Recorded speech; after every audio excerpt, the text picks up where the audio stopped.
سلام. بهانه قشنگی من برای زندگی. آره، بازم منم همون برنده همیشگی.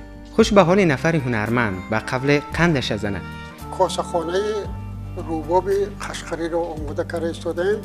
اما مکتب زندگی هم استاد ندارد. مکتب با واژه‌های تعلیم و تربیت توأم و هم معناست. خب بختیار جان، خوش آمدید به برنامه ما. عشق است ملتی من.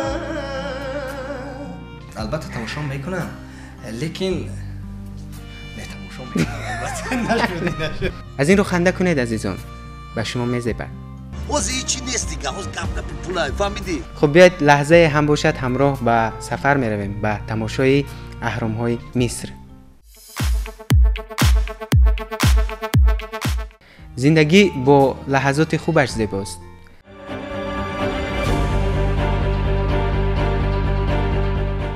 بیایید ساده ترین چیزها را از هم دریغ نکنیم. محبت را، دوست داشتن را. برنامه شمیم صبح هست با شمیم مهر و محبت روی باد صبا تقدیم شما. صبح خیر عزیزان.